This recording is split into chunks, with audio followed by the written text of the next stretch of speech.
It was 1893. A resort in Maryland told Charles Douglas that they didn't serve his kind.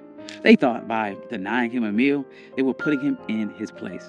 But he didn't argue. He didn't march. He walked down the beach, found the property line, and bought 40 acres right next door. He didn't ask for a seat at the table. He bought the ground the table was sitting on. This is the story of how Charles Douglas turned a restaurant rejection into the first black municipality in the state of Maryland. This is One Mike Black History, and if you like stories like this, you can find more stories like this at onemikehistory.com. But without further ado, let's get started. To understand this heist, you have to understand the insult. It was August of 1893. The Chesapeake Bay was the playground for Washington and Baltimore's elite. The system at the time called the place Bay Ridge. It was known as the Queen of Chesapeake. It was a grand hotel, massive boardwalk, and a restaurant that promised the finest dining on the East Coast. Charles Douglas and his wife Laura, they weren't there to make trouble. They were black autocracy. Charles was a high-ranking official at the Treasury Department. He was polished, he was wealthy, and he was a veteran. He walked to the restaurant at Bay Ridge and asked for a table. The waiter did not look at Charles's uniform. He didn't look at his credentials. He just looked at his skin color and said, "We don't serve your kind here." Now, this is the moment where the struggle would usually kick in. The textbook version of this story would tell you how sad Charles was.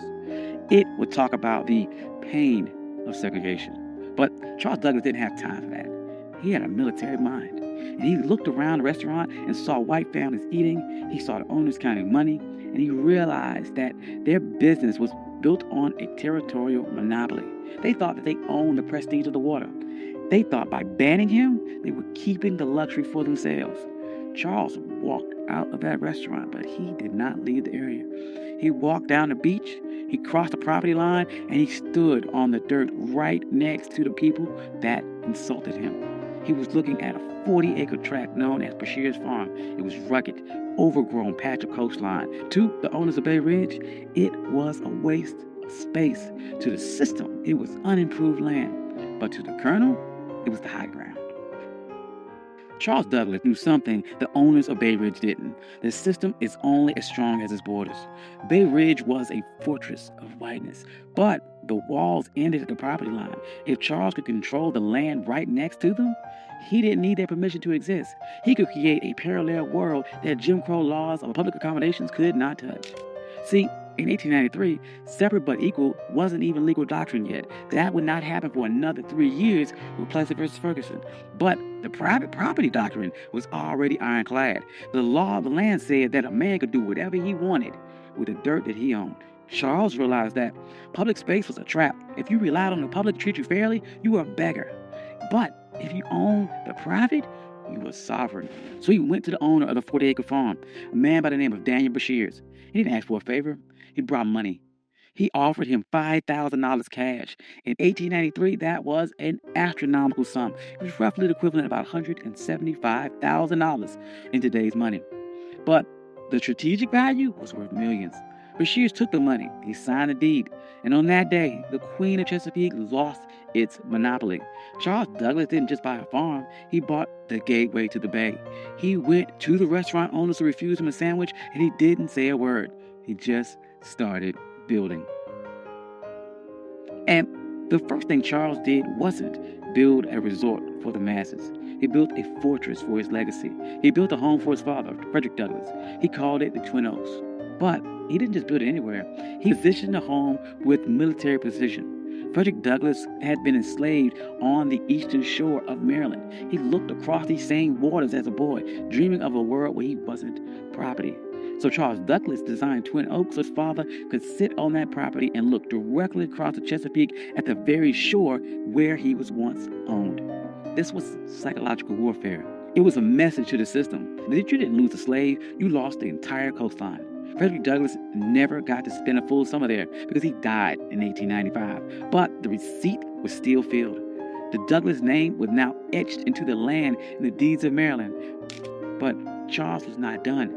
He knew that one house was an anomaly, but an entire empire is a network. So he began subdividing the land, and he didn't sell it to just anyone. He targeted the sovereign class.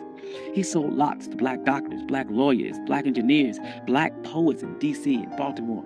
He created a neighborhood where the white-only signs of Bay Ridge were relevant. By the turn of the century, Highland Beach wasn't just a place to swim. It was a black think tank. Paul Robeson was there. Langston Hughes was there. W.E.B. Du Bois was there. They weren't protesting segregation. They ignored it. They built their own hotels. They built their own pier. They built a community center. They built a closed economy where black money stayed in black pockets and black dignity was the default setting. Now, there's no way the system sat back and watched this happen. The owners of the white resorts nearby were furious. They saw the private property loophole working against them, and they realized that they had lost control of their territory. So they tried to use paper weapons. First, they tried to use vagrancy laws. They sent the police to harass people walking between the train station and Highland Beach. They wanted to make the journey so uncomfortable that the residents would give up. That didn't work. Highland Beach residents started their own shuttle service. They controlled the logistics. Then the white resort owners tried to use a legal glitch. They realized that Highland Beach was technically a part of an unincorporated area. They thought they could use local zoning boards to condemn the land or pass an ordinance that would tax the Douglas family into bankruptcy. They tried to treat Highland Beach like a nuisance, but the residents of Highland Beach were some of the smartest people in the state. They knew that in America, the ultimate hack for land was municipal status. In 1922, they executed their final move of the heist. They petitioned the state of Maryland to become an unincorporated town. They didn't want to be a neighborhood. They wanted to be a government. And they won. Highland Beach became the first black municipality in the history of Maryland. Think about the payoff here. Because they were a town, they had their own mayor, they had their own police department, and they had their own zoning board. When the white resort owners tried to pass laws against them, the people of Highland Beach just passed their own laws to cancel them out. They weren't marching and asking for civil rights. They were exercising their statutory power. By the 40s and 50s, Highland Beach was the summer Apollo. While white Maryland was obsessed with keeping its beaches segregated, Highland Beach was outproducing them culture and social capital. But the winds they are changing, and the system shifted its strategy. In 1964, the Civil Rights Act passed and the public accommodations were integrated. On paper, this was a victory. But in a world of real estate and sovereignty, it was a Trojan horse. The system realized it could not keep black people out of the water anymore, so it decided to make the land too expensive to keep. This is the new Jim Crow. As white developers realized that coastal property was the ultimate asset, they began using tax assessment and eminent domain and environmental regulations to squeeze black families off their land. In places like Hilton Head and Bruce's Beach in California, the system succeeded. They stole land back using the laws that were supposed to protect landowners. But look at Highland Beach today. It's still there. It survived the rise of developers. It survives the collapse of other resorts. It survives because Charles Douglas didn't build a charity. He built a closed-loop system. The residents of Highland Beach understood that the land wasn't just for lounging. It was for continuity. They passed these down for generations. They created trust. They created a black culture of holding the line. During the Civil Rights Movement, we get caught up about the seat of the lunch counter.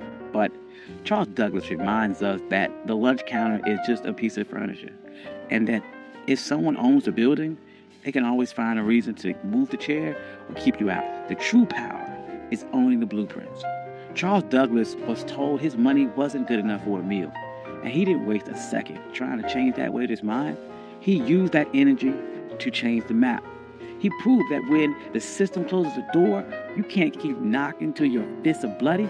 You can buy the hallway. You can buy the entire building. You can buy the entire beach. You can buy the ground that it sits on.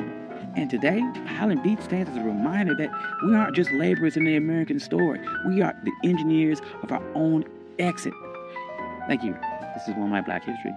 I'm your host, Country Boy. If you like stories like this, you can find more stories like this at onemichistory.com. Hope you enjoyed this. This is something different. I enjoyed this a lot. Trying to do, once again, more stories about agency, about pattern interrupts, people overcome, and how they took a system that was designed to keep you back and beat it and overcame or outsmarted that system.